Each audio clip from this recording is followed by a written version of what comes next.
সম্মানিত ভাইরা আমার, আজকের এই মাহফিল থেকে একটি কথা আমি আপনাদেরকে দায়িত্বহীন ভাষায় জানাই দিতে চাই।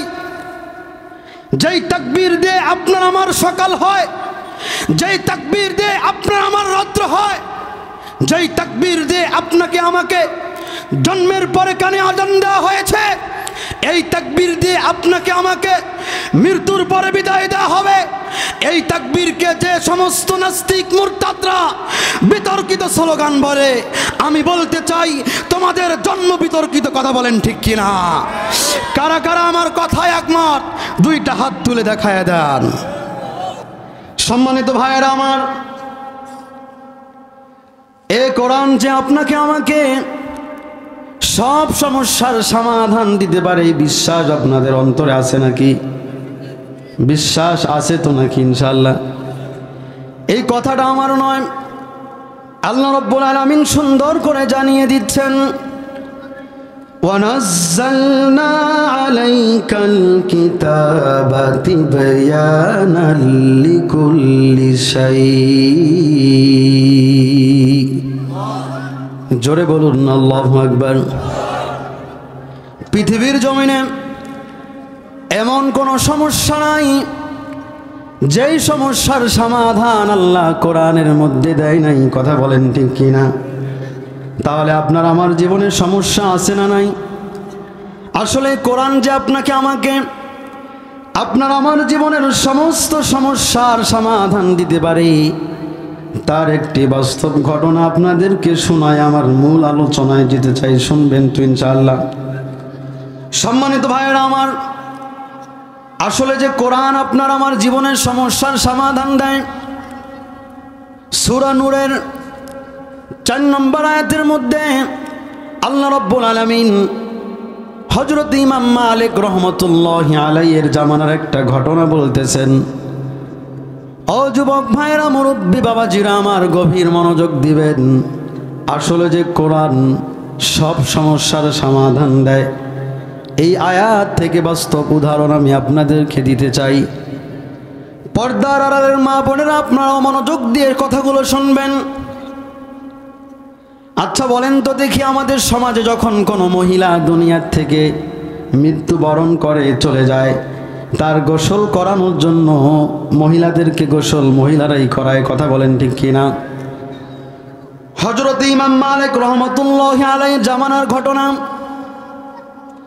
তার সময়ে, তার শাসন আমলে তিনি সে সময় মদিনার রাষ্ট্রপতির দায়িত্ব ছিলেন। হযরত ইমাম মালিক রহমতুল্লাহি আলাইহির জামানার ঘটনা আপনাদেরকে শোনাই। তার সময় একজন মহিলা, নেককার আবেদা সালেহা, নেককার একজন আল্লাহর বান্দি দুনিয়ার থেকে চলে গেলেন। ভাইরা আমার, সেই মহিলা যখন দুনিয়ার থেকে চলে গেলেন, তার গোসল করানোর জন্য পাশের তার এলাকার থেকে একজন এক্সপার্ট মহিলা গোসল করানোর জন্য, তাকে গোসল করানোর জন্য চলে গেল। সেই মহিলা যখন তাকে গোসল করানোর কাজে নিয়োজিত হয়ে গেল, মা বোনেরা গভীর মনোযোগ দিবেন। সেই মহিলা যখন তাকে পর্দার আড়ালে ঢেকে নিল, সেই নেককার আল্লাহর বান্দির লাশটাকে যখন সে গোসল করানো শুরু করবে,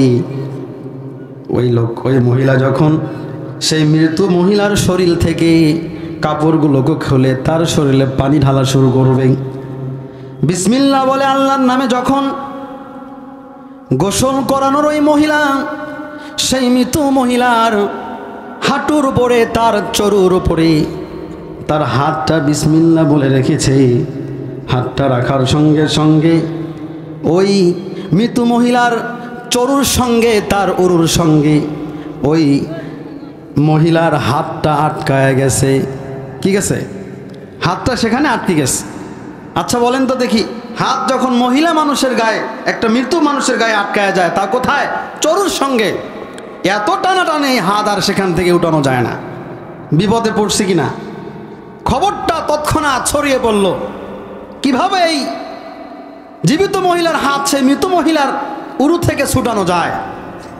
ভাইরা আমার, এক একজন এক এক বুদ্ধি দেওয়া শুরু করলো। এরকম লোক আছে না নাই? মানুষ মারা গেলে যখন কবরস্থানে যাও, এক আছে ডান দিতেন, এক আছে বাম দিয়ে শোনান, এক আছে পশ্চিম দিকে মুখকান করেন, মানে এক একজনের পণ্ডিতের শেষ নাই, আছে না নাই? সম্মানিত ভাইয়েরা আমার, গভীর মনোযোগ দিবেন। পর্দার আড়ালের মা বোনেরা আপনারাও গভীর মনোযোগ দিবেন। সঙ্গে সঙ্গে সেই বিষয়টা উপজেলা পর্যায়ে চলে গেল, থানায় চলে গেল। থানার থেকে পুলিশ এসে বলল যে একটা কাজ করো, মহিলার হাতটা সেই মৃত মহিলার চরুর সঙ্গে যেখানে আটকে গিয়েছে, মহিলার হাতটা তোমরা কেটে দাও, আর ওই মৃত মহিলাকে তোমরা দাফন করে দাও। আচ্ছা বলেন তো দেখি, জীবিত মানুষ গোসল করানোর জন্য গেছে, তার উপকার করার জন্য গেছে, তারা কি মানবে নাকি? ওই জীবিত মহিলার আত্মীয় স্বজন বাদী হয়ে গেল, তারা আর এই রায় মানল না। কারণ তোমাদের মহিলাকে গোসল করানোর জন্য আমার বউ গেছে আর তার হাত কাটি ফেলাবা, এটা আমরা মানি না। সাথে সাথে এই আচ্ছা বলেন, উপজেলায় যদি বিচার না মানে তাহলে কোথায় যাবে? জেলা পর্যায়ে জজ কোর্টে চলে যাবে, ঠিক কি না? জেলা পর্যায়ে যখন গেছে, সেখান থেকে রায় আসলো যে একটা কাজ করো তোমরা, ওই মহিলার চরুতে যেখানে হাতটা আটকায় গেছে, চরুর গোস্ত একটু কেটে তার হাতটা আলাদা করে ওই মহিলাকে দাফন করো। আচ্ছা বলেন, মৃত মহিলার আত্মীয় স্বজন কি এটা মানবে? তারাও মানতে রাজি না। তারা বলতেছে আমার নেককার, তার বউ বলতেছে না, ওই মহিলা স্বামী বলতেছে আমার নেককার স্ত্রী জীবনে কাউকে চেহারা দেখায় নাই, একজন নেককার আবেদা সালেহা, সে মৃত্যু, তার গায়ে তোমরা একটা ফুলের টোকা দিবে না, আমি মানতে রাজি না। এই রায় আমরা মানি না। ভাইরা আমার, উপজেলায় যদি এই রায় না মানে তাহলে কোথায় যাবে? একেবারে জজ কোর্টে প্রধান বিচারপতি সে সময় হযরত ইমাম মালিক রহমাতুল্লাহ আলাই বিচারপতির আসনে তিনি বসে আছেন। হযরত ইমাম মালিক রহমাতুল্লাহ আলাইয়ের কাছে এই ঘটনার চলে গেল। খবর চলে যাওয়ার সঙ্গে সঙ্গে হযরত ইমাম মালিক রহমাতুল্লাহ আলাই 300 কিলো রাস্তা ঘোড়া দাবড়িয়ে সেই ঘটনাস্থলে চলে আসলো। ভাইরা আমার, হযরত ইমাম মালিক রহমাতুল্লাহ আলাই ওই মহিলাকে কানে কানে সুন্দর করে বলল, আচ্ছা তুমি গোসল করানোর আগে এই মৃত মহিলাকে এমন কিছু বলেছ বা তাকে চিমটি কেটেছ নাকি, তার কারণে সে কষ্ট পেয়েছে? সে বলে না, আমি কেন চিমটি কাটবো, আমি তার উপকার করার জন্য আসছি। ভাইরা আমার, এভাবে যখন হযরত ইমাম মালিক তাকে জিজ্ঞাসা শুরু করলো, হযরত ইমাম মালিক ডাক দেয়া বলে, ও মহিলা, তুমি চিমটি কাটো নাই, তবে মনে করো তুমি এখানে আসার পরে তাকে এমন একটি কথা বলেছ যেই কথাটা সে জীবিত থাকা অবস্থায় শুনলে কষ্ট পেত, এরকম কোনো কথা তুমি তাকে বলেছ নাকি? সেই মহিলা বলে, না বলি নাই। অনেকক্ষণ পরে বলতেছে, হ্যাঁ একটা কথা আমার মনে পড়ছে। ও হযরত ইমাম মালিক, আমি যখন এই মহিলাকে গোসল করানোর জন্য সর্বপ্রথম এখানে এসেছি, আসার সঙ্গে সঙ্গে মহিলার চেহারা দেখার পরে আমার একটা কথা স্মরণ হয়েছে। আমি মহিলাকে দেখার পরে একটা কথা বলেছিলাম, অনেক দিন আগের একটা ঘটনাই মহিলাকে দেখার পরে আমার স্মরণ হয়েছে। কি ঘটনা? মহিলা মারা যাওয়ার অনেক আগে এই মহিলাকে আমার এলাকার একজন খারাপ যুবকের বাড়ির পাশে সন্ধ্যাবেলায় হেঁটে যেতে দেখেছি। আমি মহিলাকে দেখার সঙ্গে সঙ্গে বলেছি, তুমি কেমন আজকে দুনিয়ার থেকে চলে গেছো, তুমি অনেক যুবকের যৌবন নষ্ট করছো, চরিত্র নষ্ট করছো, কেমন এখন মরে গেছো। এই কথা বলছি, আর যখন বিসমিল্লাহ বলে তাকে গোসল করানোর জন্য তার চরুতে হাতটা রাখছে, আমার হাতটা আটকে গেছে। হযরত ইমাম মালিক কয়েক কাম সারছে। ওই মহিলা যে ওই যুবকের সাথে অপকর্ম করছে, জেনা করছে, তার কোনো প্রমাণ আছে? করে মুই নিজ চোখে দেখছো। আচ্ছা, ওর বাড়ির পাশ দিয়ে ঘুরি যাওয়া মানে কি জেনা করা? কথা কন। বাজারে টিভি থাকে না, বাজারে চার দোকান গিলা, এখন মনে করেন মুইও চা খাওয়ার ঢুকছো, হুজুর মানুষ, আর এ পাশের কাস্টমার মেলা, টিভি দেখা পার্টি আছে না নাই?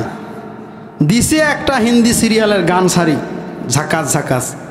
আচ্ছা কন, চা খাওয়া শুরু করছো, চা তুই আগে উঠিয়ে এসে দেবে, আর একজন আসি দেখেছে বাবা মুই গানও চলাছে মুই চাও খাওছুম ওয়াইজে আফির মোর মসজিদের সভাপতি কইছে তোমার হুজুর দেখোছন চাঁদ দোকানত হিন্দি গান দেখেছে নাউজুবিল্লাহ আর আসিয়ে মোর চাকরি নাই। আচ্ছা এরকম যদি সন্দেহ করে এটা কি মোদ্দোষ বলেন? আচ্ছা বলেন মোদ্দোষ? মা বোনেরা সন্দেহ করে না?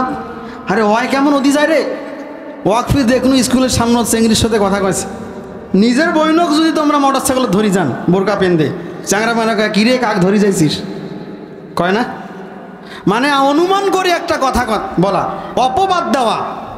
হযরত ইমাম মালিক ডাক দিয়ে বললেন ও মহিলা সেই মহিলা যে সেই যুবকের সাথে অপকর্ম করেছে তার কোনো প্রমাণ আছে তোমার কাছে? তুমি চারজন সাক্ষী প্রমাণ আমার সামনে যদি আনতে পারো তাহলে তোমাকে এখান থেকে কোরআন থেকে আমি বিচার করব, কোরআন থেকে আমি রায় দেব, কোরআনের যে বিচার হবে সেটা তোমাকে মেনে নিতে হবে। ভাইরা আমার সেদিন হযরত ইমাম মালিক রহমাতুল্লাহি আলাইহি এই কোরআন থেকে একটি ঐতিহাসিক রায় ঘোষণা করেছিলেন। এই রায়টা আমাদের জানার দরকার আছে না নাই? সেই দিন হযরত ইমাম মালিক রহমাতুল্লাহি আলাইহি কোরআন থেকে ঐতিহাসিক কি রায় দিয়েছিলেন, কি ঘোষণা দিয়েছিলেন, আর সেই মহিলার হাতের অবস্থা কি হয়েছিল এটা আমাদের জানার দরকার আছে না নাই? কারা কারা জানতে চাই দুইটা হাত তুলে দেখান। এই ঘটনার মূল উদ্ঘাটন হবে না যতক্ষণ, ময়দান ছাড়বো না ততক্ষণ। কারা কারা রাজি আছেন একটু নিয়ত করেন তো দেখি। আল্লাহ রাব্বুল আলামিন সকলকে কবুল করুন, সকলে বলি আমিন। এটা শেষের সময় কম কি হয় মোগানা ফর্ম করে দিবেন, ঠিক আছে? শুনবেন তো ভাই? সম্মানিত ভাইরা আমার, তার মানে কোরআন সব সমস্যার সমাধান দিতে পারে কি পারে না? কোরআন আপনার আমার জীবনের সব সমস্যার সমাধান কিভাবে দেয়? ভাইরা আমার, আপনি আমি এখানে সকলে কোরআন শোনার জন্য আসছি, কথা বলেন ঠিক কিনা? এই কোরআন শুনলে কি লাভ? কোরআনের কাছে আসলে কি লাভ? ভাইরা আমার, কোরআন আপনি যদি আপনার বুকে ধারণ করেন তাহলে কি লাভ? আর আল্লাহ কেনই বা কোরআন নাজিল করেছেন এই বিষয়টা আমাদের জানার দরকার আছে না নাই? আল্লাহ রাব্বুল আলামিন কেন কোরআন নাজিল করেছেন তিনি সুন্দর করে জানিয়ে দিচ্ছেন। কিতাবুন আনজালনাহু ইলাইকা লিতুখরিজান নাসা মিনায-যুলুমাতি ইলান-নূর। জোরে বলেন না আল্লাহু আকবার। আল্লাহ রাব্বুল আলামিন বলেন এ কোরআন আমি নাজিল করেছি পৃথিবীর মানুষদেরকে অন্ধকার থেকে আলোর পথে আনার জন্য। এ কোরআন আমি নাজিল করেছি পৃথিবীর মানুষদেরকে জাহান্নাম থেকে মুক্ত করে জান্নাতি বানানোর জন্য। ও যুবক ভাইরা, মুরব্বী বাবাজিরা, আমরা জান্নাতে যেতে চাই কি চাই না? জান্নাতে যেতে চান কি চান না? এ কোরআন যে আপনাকে আমাকে অন্ধকার থেকে আলোর পথে নিয়ে আসবে তার একটি বাস্তব উদাহরণ দিয়ে আমার মূল আলোচনায় আমি যেতে চাই। ভাইরা আমার, আমেরিকার একজন ডক্টর, তার নাম হচ্ছে ডক্টর উইলিয়াম ব্রাউস। ডক্টর উইলিয়াম ব্রাউস একজন খ্রিস্টান মানুষ। তিনি খ্রিস্টান মানুষ হওয়া সত্ত্বেও প্রতিদিন কোরআন থেকে গবেষণা করে, কোরআন থেকে তথ্য উদ্ঘাটন করে। ডক্টর উইলিয়াম ব্রাউস একদিন সূরাতুল বাকারা তেলাওয়াত শুরু করে দিলেন। যালিকাল কিতাবু লা রাইবা ফীহি হুদাল লিল মুত্তাকিন।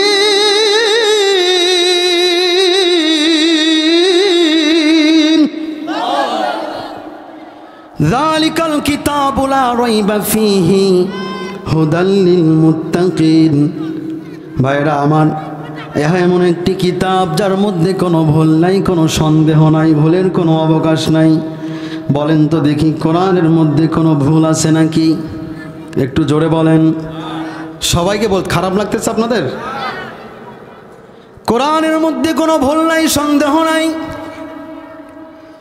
ডক্টর উইলিয়াম ব্যারোজ খ্রিস্টান মানুষ হওয়া সত্ত্বেও অবাক হয়ে গেলেন। পৃথিবীর জমিনে এত কিতাব পড়লাম,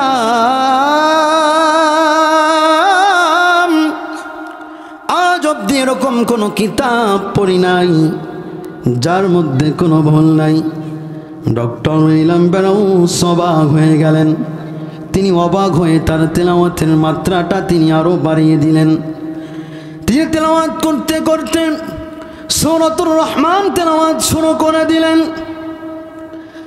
মারাজাল বাহরাইনি ইয়ালতাকিয়ানি বাইনাহুমা বারযাখুল লা ইয়াবগিয়ান।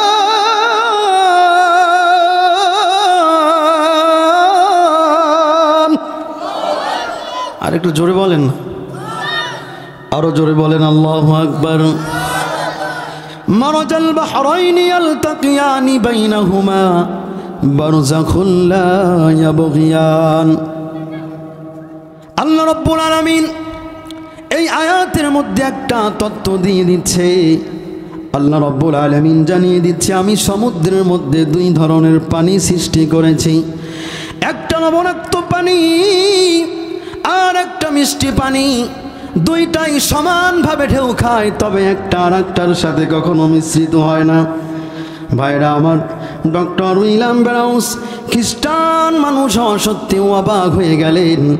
পৃথিবীর জমিনে এত কিতাব পড়লাম, আজ অব্দি এরকম কোনো তত্ত্ব কোনো কিতাবের মধ্যে আমি পাই নাই। তিনি অবাক হয়ে সমুদ্রের মধ্যে চলে গেলেন।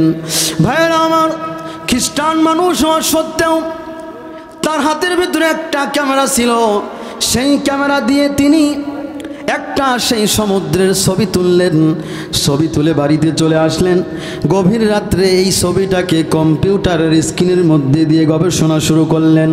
ভাইরা আমার, তিনি মাঝে মধ্যে এই ছবিটাকে বড় করে আবার ছোট করে, বড় করে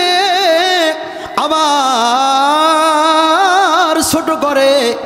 ভাইরা আমার, কোরআন যে মানুষকে অন্ধকার থেকে আলোর পথে নিয়ে আসে, তার বাস্তব ঘটনা আমি আপনাদেরকে শোনায় যাই। ডক্টর উইলিয়াম ব্যারোজ বড় করে আবার ছোট করে, সেই ছবিটাকে বড় করে আবার ছোট করে তিনি তার মনের অজান্তেই বলে ফেললেন আল্লাহু আকবার। জোরে বলেন না আল্লাহু আকবার। চিৎকার মেরে আল্লাহু আকবার বলেছে। তার পরিবারের সবাই ঘুম থেকে জাগ্রত হয়ে গিয়েছে। মেয়ে ডাক দিয়ে বললে, বাবা তুমি মুসলমানদের তাকবীর, মুসলমানদের স্লোগান কেন দিয়েছো? বাবা তুমি মুসলমানদের তাকবীর কেন বলেছ? ভাইরা আমার, বলেন তো দেখি, আমাদের মাহফিলগুলোতে যখন নারায়ে তাকবীরের স্লোগান দেওয়া হয়, তখন এক শ্রেণীর নাস্তিক মুরতাদ আবু জেহেলের উত্তরসূরি বলে এই তাকবীর নাকি বিতর্কিত স্লোগান। বলে কি বলে না? সম্মানিত ভাইরা আমার, আজকের এই মাহফিল থেকে একটি কথা দ্ব্যর্থহীন ভাষায় জানায় দিতে চাই। এই নারায়ে তাকবীরের স্লোগান, আল্লাহু আকবারের ধ্বনি আমরা ভারত থেকে আমদানি করে নিয়ে আসি নাই। কথা বলেন ঠিক কিনা? সম্মানিত ভাইরা আমার, আজকের এই মাহফিল থেকে একটি কথা আমি আপনাদেরকে দ্ব্যর্থহীন ভাষায় জানায় দিতে চাই। যেই তাকবীর দিয়ে আপনার আমার সকাল হয়, যেই তাকবীর দিয়ে আপনার আমার রাত্র হয়, যেই তাকবীর দিয়ে আপনাকে আমাকে জন্মের পরে কানে আজান দেওয়া হয়েছে, এই তাকবীর দিয়ে আপনাকে আমাকে মৃত্যুর পরে বিদায় দেওয়া হবে, এই তাকবীরকে যে সমস্ত নাস্তিক মুরতাদরা বিতর্কিত স্লোগান বলে, আমি বলতে চাই তোমাদের জন্ম বিতর্কিত। কথা বলেন ঠিক কিনা? কারা কারা আমার কথায় একমত দুইটা হাত তুলে দেখায় দেন। সম্মানিত ভাইরা আমার, ডক্টর উইলিয়াম ব্যারোজ মনের অজান্তেই নারায়ে তাকবীরের স্লোগানটা দিয়ে দিলেন। তার মেয়ে ডাক দেয়া বলে, বাবা তুমি মুসলমানদের তাকবীর, মুসলমানদের স্লোগান কেন দিয়েছ? খ্রিস্টান মানুষ হওয়া সত্ত্বেও তার মেয়েকে ডাক দেয়া বলে, আমি দীর্ঘদিন যাবৎ মুসলমানদের কোরআন থেকে গবেষণা করি, আমার কেন যেন মনে হয় মুসলমানদের কোরআন সত্য, কোরআন যার উপরে নাজিল হয়েছে তিনিও সত্য।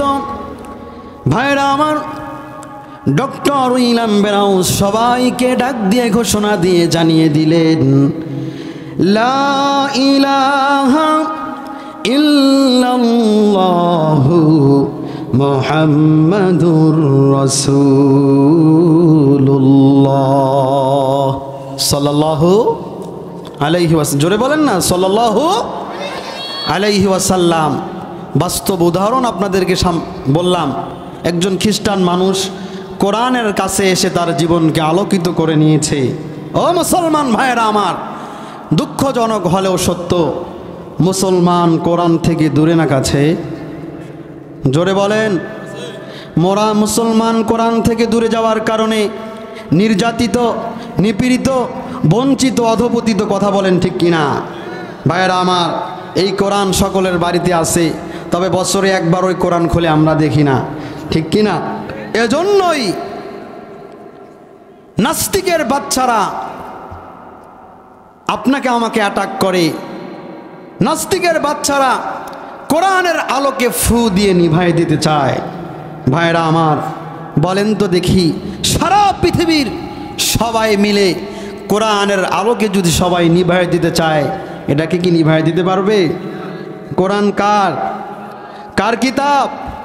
ইন্না নাহনু নাজ্জালনা যিকরা ওয়া ইন্না লাহু লাহাফিজুন। নিশ্চয়ই কোরআন নাজিল করেছেন আল্লাহ, কোরআনের হেফাজতের দায়িত্ব তার, কথা বলেন ঠিক কিনা? যদি আগুনে লেগে ধ্বংস হয়ে যায়, বলবো, যদি আগুনে লেগে ধ্বংস হয়ে যায় পৃথিবীর সব বইয়ের দোকান, তবু বিশ্ব থেকে হারাবে না পবিত্র কোরআন, তবু বিশ্ব থেকে হারাবে না পবিত্র কোরআন, ঠিক কি না? বলবো কি? করবে কেমন করে কোরআন ধ্বংস আগুনের তেজ, আছে বিশ্ব জুড়ে লক্ষ লক্ষ কোরআনে হাফেজ, ঠিক না? করবে কেমন করে কোরআন ধ্বংস আগুনের তেজ, আছে বিশ্ব জুড়ে লক্ষ লক্ষ কোরআনে হাফেজ। তারা ছাপিয়ে আসমানি গ্রন্থ,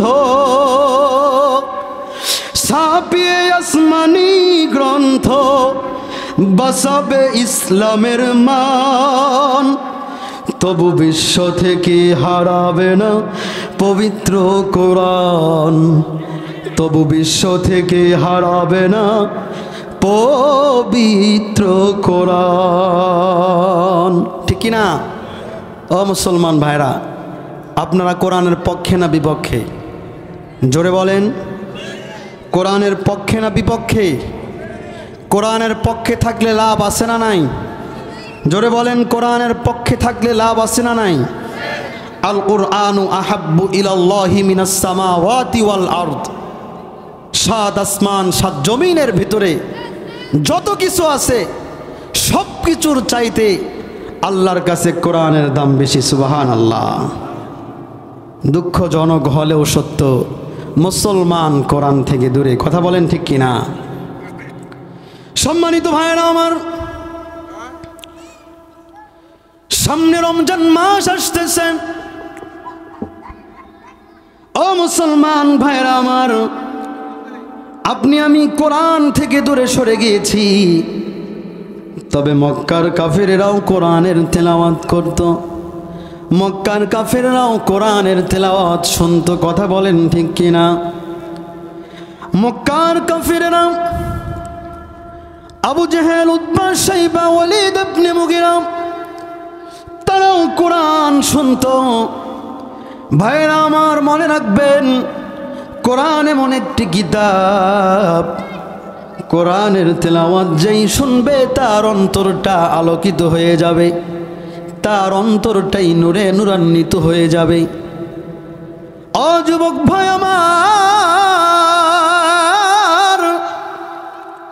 মনে রাখবা, তুমি তুমি বছরে একবারও কোরআনের কাছে আসো না, তুমি মুসলমান নিজেকে দাবি করো, তবে তুমি কোরআন পড়তেও জানো না। ভাইরা আমার, আবু জেহেল, উতবা, শাইবা, ওয়ালিদ ইবনে মুগীরা তারাও কোরআনের তেলাওয়াত শুনতো। ও যুবক ভাইরা আমার, বিশ্বনবী মুহাম্মদুর রাসূলুল্লাহ সাল্লাল্লাহু আলাইহি ওয়াসাল্লাম কোরআন তেলাওয়াত করে তার বাড়িতে বসে। একটু মনোযোগ দিবেন আমার দিকে। কষ্ট হয় আপনাদের? কথা বলেন, আপনাদের কষ্ট হয় নাকি? কথা বলেন, কষ্ট হয়? আমাকে একটু সময় দেওয়া যাবে তো ইনশাআল্লাহ?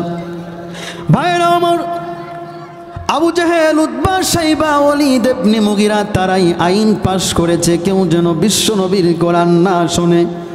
ভাইরা আমার, সকালবেলা আইন পাশ করেছে, রাতের বেলা বিশ্বনবী ইশারের নামাজের পরে তার বাড়িতে বসে কোরআনের তেলাওয়াত করে। সুবহানাল্লাহ বলেন। বিশ্বনবী কোরআনের তেলাওয়াত করে। আবু জেহেল, উতবা, শাইবা অন্য কাফেরেরা বিশ্বনবীর তেলাওয়াত শোনার জন্য তার বাড়ির পাশে দাঁড়ায় থাকে। ভাইরা আমার, সারা রাত্র জেগে জেগে কাফেরেরা বিশ্বনবীর কোরআনের তেলাওয়াত শোনে। ও যুবক ভাইরা, ও মুরব্বী বাবাজিরা, বিশ্বনবী রাত্র জেগে জেগে কোরআনের তেলাওয়াত করে। আবু জেহেল সারা রাত জেগে জেগে কোরআন শুনেছে। সারা রাত চলে গিয়েছে, সকাল হয়ে গিয়েছে। ভাইরা আমার, সকাল হয়ে গিয়েছে, একজনের সঙ্গে আর একজনের সাক্ষাৎ হয়ে গিয়েছে। সুবহানাল্লাহ বলেন না? একটু জোরে বলেন না সুবহানাল্লাহ। ভাইরা আমার, আবু জেহেলকে অন্য নেতারা ডাক দেয়া বলে, ও আবু জেহেল, তুমি না নিজেই আইন পাশ করেছো, তুমি এখানে কেন? আবু জেহেল ডাক দেয়া বলে, ও নেতারা, ও নেতারা, শুনে রাখো, শুনে রাখো, আমি আইন পাশ করেছি, এটা সত্য কথা। তবে আমার ভাতিজা মুহাম্মদ যখন কোরআনের তেলাওয়াত করে তখন আমার অন্তরটা কোরআন শুনলে ভরপুর হয়ে যায়। ও নেতারা, আমি আবু জেহেল যখন আমার ভাতিজা মুহাম্মদের কোরআনের তেলাওয়াত শুনি আমার কলিজাটা ভরে যায়। আমি এত সুন্দর তেলাওয়াত কখনো শুনি নাই। ভাইরা আমার, আবু জেহেল ডাক দেয়া বলে, ও নেতারা, তবে ঠিক বলেছ, আমরা নিজেরাই আইন পাশ করেছি। আমরা যদি মুহাম্মদের কোরআন শুনি তাহলে আমাদের নেতাগিরি থাকবে না। কথা বলেন ঠিক কিনা? সম্মানিত ভাইরা আমার, ও যুবক ভাইরা, ও মুরব্বী বাবাজিরা, ও পর্দার আড়ালের মা বোনেরা, একটু আমার দিকে মনোযোগ দিবেন। আসলে কোরআন কি জিনিস? এই কোরআন সকলের বাড়িতে আছে, আমরা কোরআনকে সম্মান কিংবা দাম দিতে চাই না। কথা বলেন ঠিক কিনা? মক্কার কাফিরেরাও কোরআনের তেলাওয়াত শুনতো।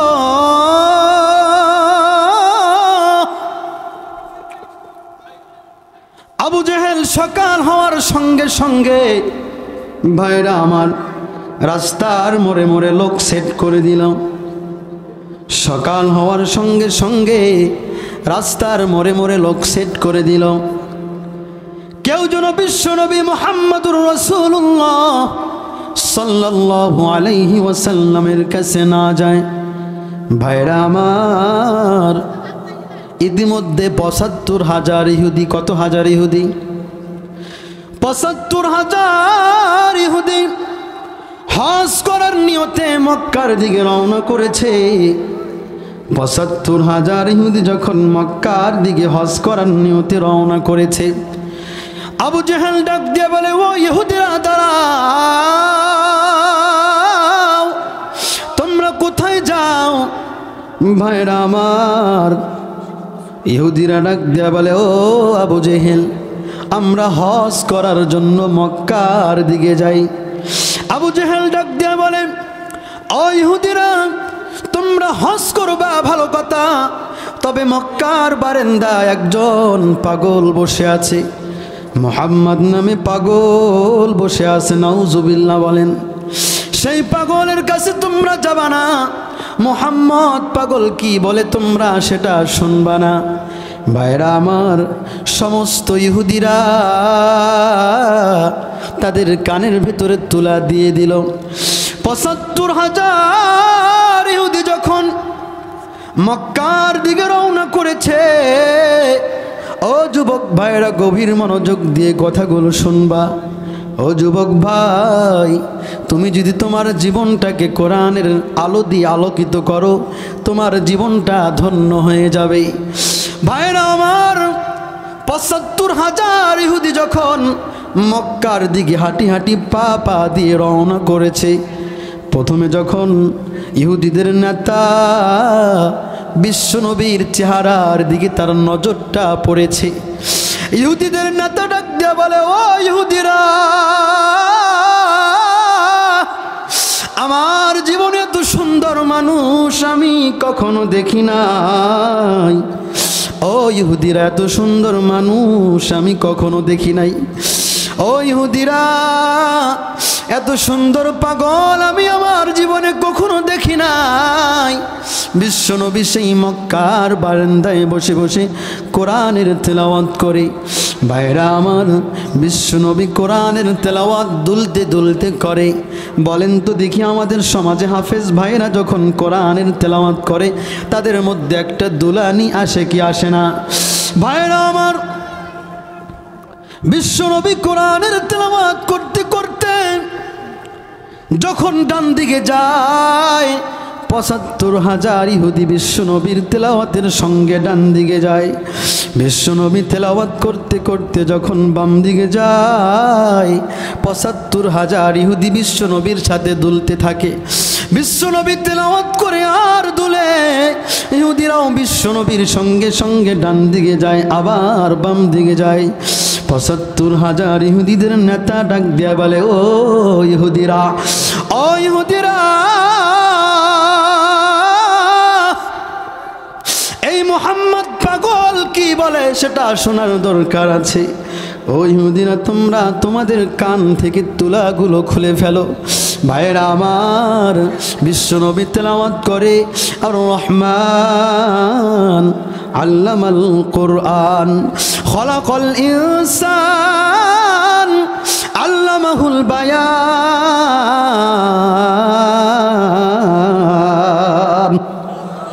ভাইরা আমার, বিশ্বনবীর তেলাওয়াত শোনার পরে ৭৫,০০০ ইহুদিদের নেতা ডাক দেয়া বলে, ও ইহুদিরা, আমার জীবনে এত সুন্দর তেলাওয়াত আমি কখনো শুনি নাই। ও ইহুদিরা, এত সুন্দর বাণী আমি কখনো শুনি নাই। ও ইহুদিরা, তোমরা কে কে বলবা আমি জানি না। ও ইহুদিরা, তোমরা সবাই সাক্ষী থাকো, আমি তোমাদেরকে সাক্ষী রেখে কালেমা পড়ে মুসলমান হয়ে গেলাম। লা ইলাহা ইল্লাল্লাহু মুহাম্মাদুর রাসূলুল্লাহ। ৭৫,০০০ ইহুদি বিশ্বনবীর হাতে হাত রেখে কালেমা পড়ে মুসলমান হয়ে গিয়েছে। সুবহানাল্লাহ বলেন। আল্লাহ রসুল বলেন, কিয়ামতের দিন হাফেজদেরকে বলা হবে।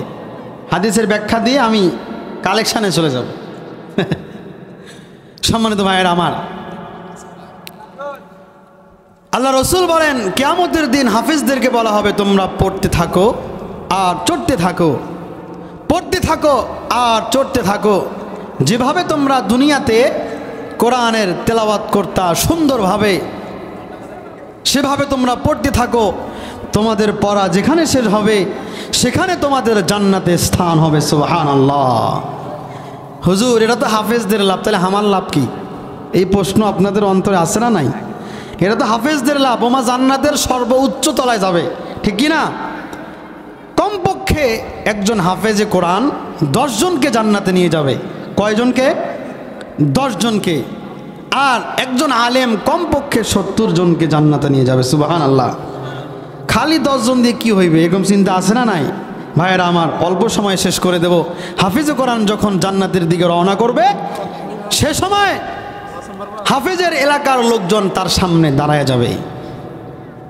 এটা কেমন কথা না? সবাই দাঁড়ায় যাবে, বলবে ও হাফেজ সাহেব কোথায় যাও? হাফেজে কোরআন বলবে আমি জান্নাতে যাই। তুমি জান্নাতে যাও, আমাদেরকেও নিয়ে যাও। কারণ দুনিয়াতে তোমার টাকা পয়সার অভাব ছিল, তোমার কিতাব কেনার টাকা ছিল না, কাপড় ছিল না, আমি মাঝে মধ্যে কাপড় কিনে দিয়েছি। তুমি যেই মাদ্রাসায় পড়তা তার পাশেই আমার দোকান ছিল, আমি তোমাকে মাঝে মধ্যে নাস্তার খরচ দিয়েছি। তোমার বাবা ছিল না, তোমার মা ছিল না, আমরা তোমাকে মাঝে মধ্যে সহযোগিতা করেছি। ভাইয়েরা আমার, হাফেজে কোরআন কমপক্ষে 700 জন হয়ে যাবে। সুবহানাল্লাহ বলেন। 700 জন হয়ে যাবে। 700 জনকে নিয়ে যখন হাফেজে কোরআন জান্নাতের দিকে রওনা করবে, তখন আল্লাহ বলবে আরে এরা কারা, কোথায় যায়?